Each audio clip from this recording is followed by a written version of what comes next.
I would like to welcome Dr. Jitendra Singh, Honorable Union Minister for PMO, Science and Technology, Earth Sciences, Department of Atomic Energy and Space.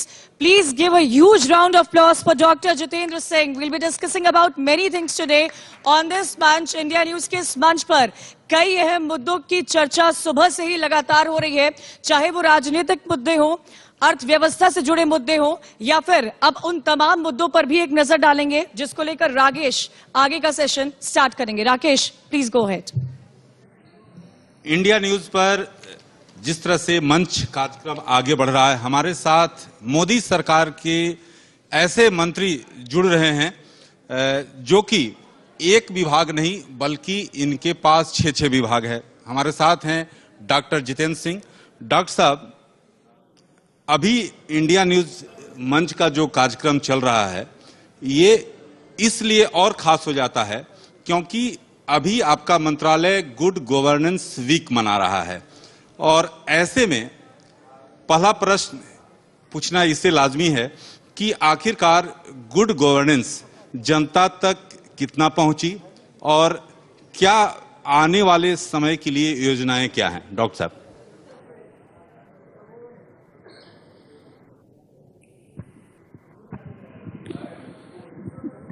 धन्यवाद राकेश जी। सर्वप्रथम तो आपका आभार प्रकट करना है कि इंडिया न्यूज़ के माध्यम से आपने सबके साथ रूबरू होने का ये अवसर दिया। और जैसे आपने ठीक कहा कि गुड गवर्नेंस सुशासन सप्ताह ये चल रहा है और इसका समापन होगा 25 दिसंबर को, जो हम सब लोग अटल बिहारी वाजपेयी जी के जन्मदिन के रूप में मनाते हैं। लेकिन जैसे आपने कहा कि इसकी विशेषताएं क्या रहीं, तो मैं ये कहूँगा कि प्रधानमंत्री मोदी जी का जो साढ़े 8 वर्ष का जो प्रधानमंत्री के रूप में कार्यकाल रहा है और उसके अतिरिक्त as the longest serving head of a government जो 20-21 वर्ष, उसका एक हॉलमार्क रहा है सुशासन और बहुत सी ऐसी नई बेस्ट प्रैक्टिसेस जो उन्होंने इंट्रोड्यूस की। वैसे कहा जाए गुड गवर्नेंस, तो मैं तो ये समझता हूँ कि good governance has to be good. अगर गुड ना है तो दैट मीन्स गवर्नेंस नहीं है, तो misgovernance is no governance. लेकिन मोदी जी ने पहले मुख्यमंत्री के रूप में और उसके उपरांत प्रधानमंत्री के रूप में हमें सुशासन का एक ऐसा मॉडल दिया जिसकी यदि आप संक्षेप में कहें तो मैं कहूँगा 3 विशेषताएं। एक तो ये कि सस्टेनेबल मॉडल ऑफ गवर्नेंस। एक ऐसे ज़माने में जब हम सस्टेनेबल गोल्स की बात करते हैं, चाहे यूएनओ है, चाहे कोई भी संस्था है, कोई भी स्तर है, तो एक ऐसा मॉडल जो पिछले 21 बरस से कामयाबी से निभाया गया और आगे भी चलने की संभावना रखता है, holds the promise of future also. तो this is the best sustainable model of governance. दूसरा, a model which has defied the principle of diminishing returns. आमतौर से होता है कि कोई भी व्यवस्था है, कोई भी स्वरूप है, समय बीतने के साथ साथ उसकी मान्यता, उसकी लोकप्रियता, उसके प्रति लगाव धीरे धीरे कम होने लगता है। लेकिन यहाँ ज्यों ज्यों समय बीतता गया, डिविडेंड्स केप्ट ऑन इंक्रीजिंग। और जैसे जैसे कोई और चुनौती आई, ये प्रशासन का मॉडल और सुदृढ़ हुआ। अभी हाल ही मैंने देखा आपने कोविड की चुनौती, और जब वो मुख्यमंत्री थे तो भूकंप की। और ये इसलिए संभव है कि मोदी जी ने एक नया वर्क कल्चर, एक नई कार्य संस्कृति स्थापित करने का प्रयास किया है बड़ी सफलतापूर्वक पिछले 20 वर्षों में। आमतौर से ये हुआ करता था कि जो भी सरकार आती है नए कानून ले आती है, नए विधान ले आती है। लेकिन यहाँ एक ऐसी सरकार थी जिसने लगभग 1600 से अधिक नियम जो समय के साथ साथ अपना औचित्य खो बैठे थे उनको समाप्त कर दिया गया। अक्सर ऐसा नहीं होता। अब उदाहरण के तौर पर मैं समझता हूं कि सबसे अच्छा, सबसे नुमाया उसकी मिसाल ये है कि सरकार बनते ही 2014 में 26 मई को 3-4 महीने के भीतर सितंबर-अक्टूबर तक एक बहुत बड़ा क्रांतिकारी निर्णय लेकर के अटेस्टेशन जो करवाई जाया करती थी गेजेटेड ऑफिसर के माध्यम से उसको समाप्त कर दिया गया और लगभग 200 बरस से चलती आ रही अंग्रेजों के समय की कुरीति से मुक्ति प्राप्त की गई। और एक बहुत बड़ा संदेश गया कि ये एक ऐसी सरकार है जिसमें इतना आत्मविश्वास है, इतनी कैपेसिटी है कि अपने देश के युवाओं पर विश्वास कर सके। इसके अतिरिक्त लेवल प्लेइंग फील्ड दिया जाए हर नौजवान को, चाहे उसकी पृष्ठभूमि कोई भी क्यों ना हो, उसको एक समान अवसर मिले। उसको देखते हुए इंटरव्यू की प्रथा समाप्त की गई नियुक्तियों में। मोदी जी ने लाल किले के परिसर से उसका आह्वान किया। एक के बाद एक प्रक्रियाओं का सरलीकरण करना, ताकि आखिरकार यदि सुशासन का या किसी भी प्रशासन का अंततः लक्ष्य ये है कि नागरिक के जीवन में सरलता लाई जाए, ईज ऑफ लिविंग, तो उसकी लक्ष्य की कैसे प्राप्ति हो। पेंशन्स के नियमों में सरलीकरण किया गया। पहले यहाँ ऐसा हुआ करता था कि अगर कोई बेटी तलाकशुदा है या सेपरेटेड डॉटर है तो उसको तभी अपनी परिवार की पेंशन का हक उसको मिलता यदि उसको कचहरी कोर्ट से कोई जजमेंट हासिल हुई हो। लेकिन उसको समाप्त किया गया कि मात्र इतनी शर्त रखी गई कि वो अपनी रिट पिटीशन दायर करे और वो अपनी फैमिली पेंशन अपने पिता की या किसी और परिवारजन की फैमिली पेंशन की हकदार रहेगी। इसी प्रकार से हर क्षेत्र में, और मैं ये समझता हूं कि चूंकि टेक्नोलॉजी आई है, और उसका दूसरा एक बड़ा हॉलमार्क ये रहा है कि मोदी जी के कार्यकाल का कि टेक्नोलॉजी ड्रिवन गवर्नेंस, टेक्नोलॉजी के पर्याप्त उपयोग से बहुत सारी प्रक्रियाओं का सरलीकरण हो जाता है, समय बचता है, पैसा बचता है और पारदर्शिता आती है। उदाहरण के तौर पर ग्रीवेंस सेल है, वन नेशन वन पोर्टल के सिद्धांत पर अमल करते हुए सीपी ग्राम बनाया गया और अब धीरे धीरे प्रत्येक राज्य को उसके साथ जोड़ा जा रहा है। 2014 से पहले आपको ये जानकर के हैरत होगी कि पूरे देश भर में से सारे साल में, पूरे वर्ष में केवल लगभग 2 लाख शिकायतें दर्ज हुआ करती थी। अब बढ़कर के उनकी संख्या 25-30 लाख तक हो गई। तो किसी ने उस दिन मुझसे पूछा कि साहब ये ऐसा तो नहीं कि इस सरकार के खिलाफ शिकायतों की संख्या बढ़ गई। मैंने कहा नहीं, ऐसा नहीं है। ये इसलिए कि वी वर रिस्पॉन्सिव, हमने टाइमलाइंस फॉलो की, हमारे से लोगों को अपेक्षा बधी। जैसे मिर्जा गालिब कह गए कि जब तवक्को ही उठ गई गालिब क्यों किसी का गिला करे कोई, तो गिला वहां किया जाता है जब तवक्को होती है कि उसका ड्रेसल होगा। हमने वो करके दिखाया, दिन रात मेहनत की है। मोदी जी ने एक नई संस्कृति को जन्म देने का प्रयास किया और बड़ी सफलतापूर्वक। और इसी तरह से आज भी यदि आप देखेंगे इस सुशासन सप्ताह में बहुत सारी ऐसी प्रक्रियाएं, स्वच्छता को भी सुशासन के साथ जोड़ा गया। स्वच्छता का अर्थ मात्र शौचालयों की सफाई तक सीमित ना रख करके कार्यालयों की सफाई, कार्यालयों में फाइलों का डिस्पोजल और कितने डिस्पोजल। ये भी एक बड़ी आश्चर्यजनक बात है कि अभी एक स्वच्छता का सप्ताह जो सुशासन के तौर पर भी बनाया गया अक्टूबर मास में, उससे लगभग 300 करोड़ से अधिक कमाई हुई है, क्योंकि इतना स्क्रैप पड़ा जाता था। आपने देखा सरकारी दफ्तरों में क्या कल्चर था, किसी का कंप्यूटर बिगड़ गया तो फेंक दिया, दूसरा ले लिया, लैपटॉप खराब हो गया तो छोड़ दिया, दूसरा ले लिया, कहीं माउस है तो स्क्रीन नहीं है, स्क्रीन है तो माउस है, कार्ड है तो माउस नहीं है, और वो नया इंस्ट्रूमेंट आ जाता था लेकिन पिछला कहाँ डंप होता था, उसकी किसी ने कभी कोई उसका ना कोई हिसाब रखा, ना उसकी कोई जानकारी रहा करती। वो सारा जब इकट्ठा करके वो स्क्रैप, जिसे इलेक्ट्रॉनिक स्क्रैप कहते हैं, सरकार से इकट्ठा करके जब मार्केट में फरोख्त किया गया तो 300 करोड़ से अधिक तो स्टेट एक्सचेकर को उसका लाभ हुआ। तो एक जो मोदी जी ने out of box thinking introduce की है, and also the capacity to break taboos of the past. सुशासन मात्र कार्यालयों तक सीमित नहीं है। अब हमारे अंतरिक्ष विभाग में आपने देखा, रोज आजकल अंतरिक्ष विभाग को लेकर के, इसरो को लेकर के, स्पेस सैटेलाइट्स को लेकर के समाचार आते हैं। क्यों आते हैं? इसलिए आते हैं कि 70 वर्ष तक अंतरिक्ष ने गोपनीयता के पर्दे में काम किया। डॉक्टर साहब इस पर अलग से प्रश्न करेंगे, लेकिन सबसे महत्वपूर्ण बात यह है कि 6 विभाग किस तरह से संभालते हैं, क्योंकि जो आपके कर्मचारियों से बातचीत हो रही थी, सुबह 7 बजे जगते हैं, 11 बजे रात तक, तो कैसे एनर्जी आखिरकार कैसे ये 6 विभाग में कैसे तारतम्यता?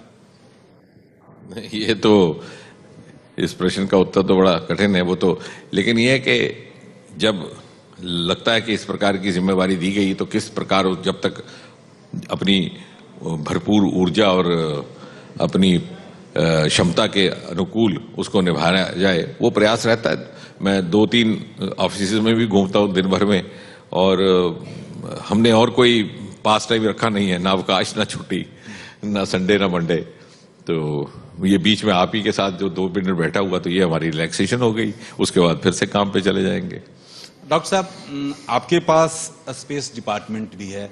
आप जिस तरह से स्पेस डिपार्टमेंट 60 के दशक से इसमें जो है कार्य रूप धारण करना शुरू किया था, अभी जिस तरह से स्पेस डिपार्टमेंट स्पेस में जो कार्य हो रहा है उसके बारे में, जिस तरह से गगनयान की बात किया जाए, चंद्रयान की बात किया जाए, जिस तरह से आगे बढ़ रही है मोदी सरकार के नेतृत्व में, उसको लेकर आगे योजना क्या है स्पेस डिपार्टमेंट? नहीं, देखिए, हमें ये बात समझनी होगी, और समाज में बाकी लोगों को भी समझानी होगी। कई बार क्या होता है कि बहुत सारी चीज़ों का हमें अनुमान नहीं रहता, वो हमारे रोज देखते देखते हमारे माइंड की इस तरह सी कंडीशनिंग हो जाती है। लेकिन अगर आप अंतरिक्ष के ही विभाग को देखें तो हकीकत तो ये है कि इतनी सारी प्रतिभा, इतनी क्षमता छिपी हुई थी हमारे वैज्ञानिकों में भी, हमारे कर्मचारियों में भी।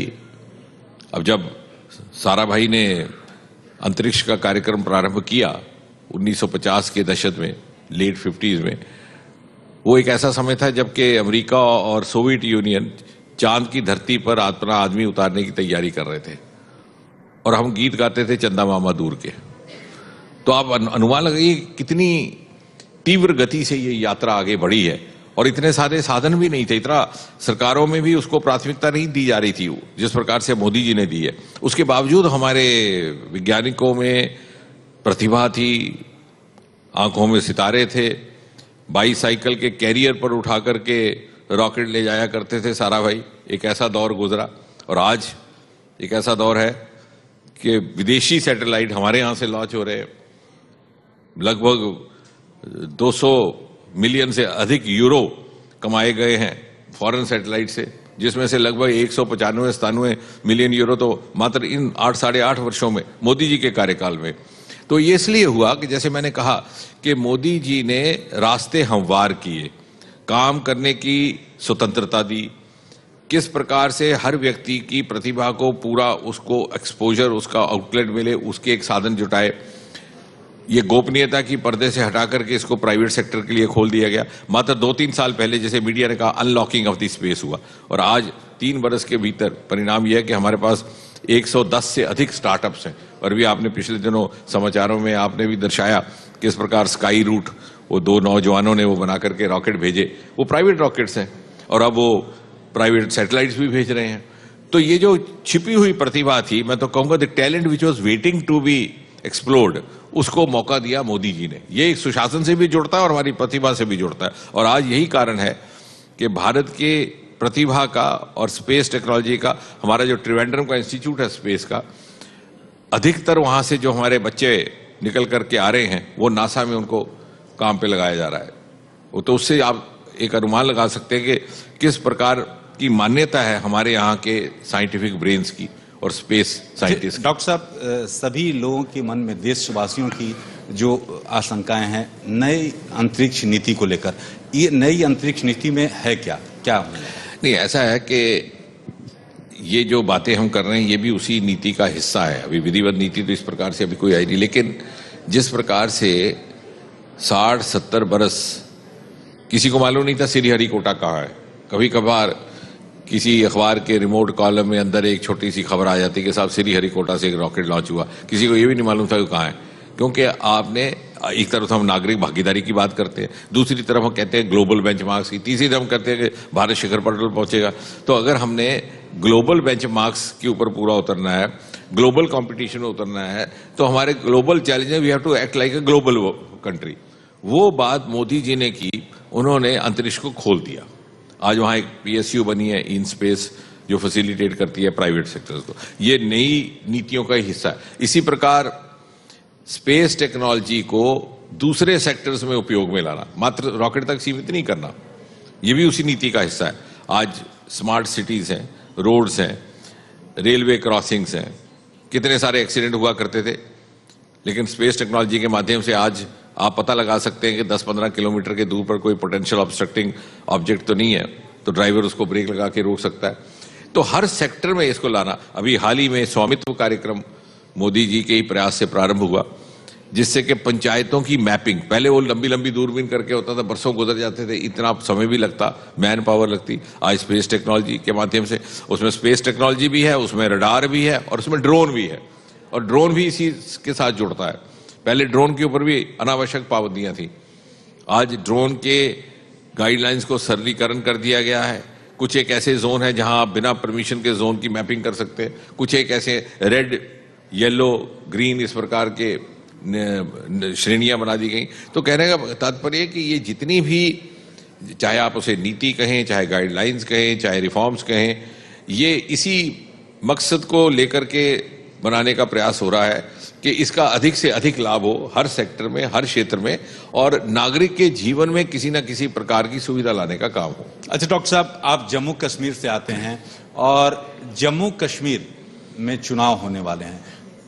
आप ऐसे कहेंगे कि आप ये चुनाव आयोग का काम है कि चुनाव आयोग डेट तारीख तय करेगी, लेकिन क्या बीजेपी की रणनीति क्या रहने वाली है? क्योंकि जिस तरह से ये दावा किया जाता रहा है बीजेपी द्वारा कि अगली बार जो है सरकार बीजेपी की बनेगी, क्या?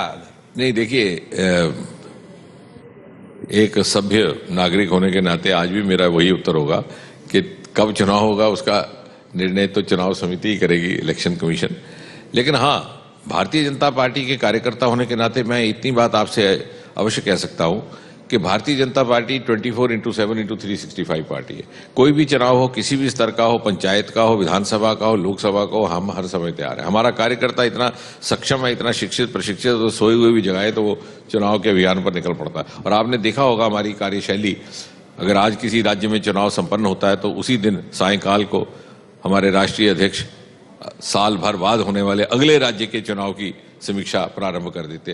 तो इस तरह से ये कहा जा सकता है कि भारतीय जनता पार्टी सदा हर किस्म के चुनाव के लिए तैयार है। कभी भी चुनाव घोषित हो हम तैयार हैं और पूरे आत्मविश्वास के साथ हम चुनाव लड़ने को तैयार हैं। डॉक्टर साहब, आखिरी प्रश्न आपसे जानना चाहेंगे कि जम्मू कश्मीर धारा 370 हटाए जाने के बाद कितना बदला है, कितना विकास हो पाया है? जो डबल इंजन की बात करते हैं तो क्या? मैं समझूंगा इसको हम संक्षेप में अगर वर्णन करना हो तो 3 स्तर पर, एक प्रशासन के स्तर पर, दूसरा विकास, और तीसरा जिस प्रकार से आम जीवन में मानसिकता में बदलाव आया है। यदि आप सुरक्षा की दृष्टि से देखें, क्योंकि सुरक्षा और विकास का आपस में बहुत करीब का नाता है, रेसिप्रोकल रिलेशनशिप है। अगर सुरक्षा ना हो, अगर सिक्योरिटी सिचुएशन बिगड़ जाए तो विकास कार्य रुक जाता है, विकास ना हो तो अनरेस्ट पैदा होता है। आप देखिए, एक जमाना था केंद्र से अगर कोई बड़ा नेता कश्मीर घाटी के दौरे पर निकलता तो पाकिस्तान से हड़ताल का आह्वान होता और श्रीनगर में दुकानें बंद हो जाती। आपने रिपोर्ट की इतने साल, अभी हाल ही में गृह मंत्री गए हुए थे 1 महीना पहले, 1.5 महीना, और इतने कार्यक्रम करके आए, सभाएं हुई, कोई हड़ताल नहीं, कोई पत्थरबाजी नहीं 2-3 साल से। इसका अर्थ ये हुआ कि जो सरकारें उन तक वहां रहीं उनमें शायद उस तरह की इच्छा शक्ति का अभाव था। क्योंकि आज भी मेरा ये मानना है, ये बात कोई कहे कि ना कहे, कि श्रीनगर की आम गली कूचों में घूमने वाला आम इंसान वो मन से चाहता है कि मैं मोदी जी की विकास यात्रा का हिस्सा बनूं। क्योंकि कश्मीर का युवा बड़ा एस्पिरेशनल है, बड़ा आकांक्षी है। He doesn't want to miss the bus. उसे मालूम है कितने सारे अवसर, मौके मोदी जी ने फराहम करवाए हैं, लेकिन शायद एक खौफ का पर्दा है जो उसे रोके हुए है। लेकिन वहां की सरकारें, वहां की जो सत्ताधारी पार्टियां थी, उनका एक वेस्टेड इंटरेस्ट बन गया। हर इलेक्शन में 10% वोट दान हो और 10% वोटर टर्नआउट के बाद एमएलए भी बन जाओ, एमपी भी बन जाओ, और पुश्त दर पुश्त 3-3 पीढ़ियों तक अपना वंशवाद चलाते रहो। मैंने तो संसद में एक बार कहा भी था कि काश किसी दिन ऐसी सोच आए कि मिनिमम, न्यूनतम दर निर्धारित की जाए, थ्रेशोल्ड फॉर वोटर टर्नआउट, कि अगर 10% से कोई एमपी या एमएलए बन के आता है तो उसको मान्यता नहीं दी जाए। इस प्रकार का वातावरण बन गया और ये आतंक के साए में पलते रहे। तो एक nexus of political class, business class end of course the militant, उस पर जब अंकुश पाया गया, जब उस पर प्रभावी तौर से कार्रवाई हुई, तो आपने देखा कोई पत्थरबाजी की घटना नहीं हो रही इतने सालों से, कोई हड़ताल नहीं हो रही। इस बार जितने पर्यटक आए हैं सारे रिकॉर्ड टूट गए। लोग घरों में होम टूरिज्म के लिए भी जगह नहीं बची। होटलों के किराए इतने ज्यादा बढ़ गए कि उनको आगरे पूर्व नीचे लाना पड़ा। दूसरे स्तर पर प्रशासन, आप प्रशासन और रिफॉर्म्स, एक बहुत बड़ी विडंबना, क्योंकि लंबा बात करेंगे तो पूरा दिन लग जाएगा, लेकिन 2 ही उदाहरण है।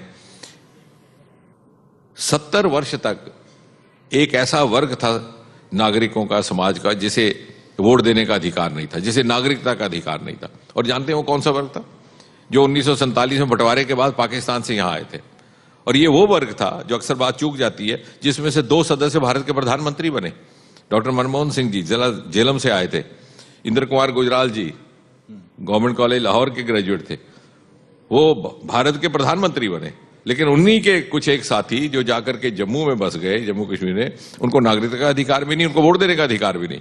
तो मैं तो कई बार कहता हूं कि विधाता को मंजूर था कि ये दो हमारे वरिष्ठ प्रधानमंत्री यहाँ आके बसे, अगर ये जम्मू कश्मीर में गए होते तो शायद इनके भी कुंडली कुछ और होती। इस प्रकार की विडंबना, और बेटियों को आपने अधिकारों से वंचित किया और वेस्टेड इंटरेस्ट इतना ज्यादा बन गया, क्योंकि अभी सार्वजनिक तौर पर कहने की आवश्यकता नहीं, लेकिन मैं कम से कम 3 मुख्यमंत्रियों के नाम ले सकता हूं जिन्होंने अपनी बेटियों और अपनी बहनों को प्रॉपर्टी राइट से वंचित होना मंजूर समझा, सिर्फ इसलिए कि वो सत्ता पे बने रहें। आम बेटियों की तो बात छोड़ ही दीजिए। डॉक्टर साहब, कई सवाल हैं जो कि हम पूछना चाहते हैं, लेकिन समय की कमी के कारण हम पूछ नहीं पा रहे हैं। आप आए और अपना कीमती समय दिया, इसके लिए बहुत बहुत धन्यवाद राकेश जी।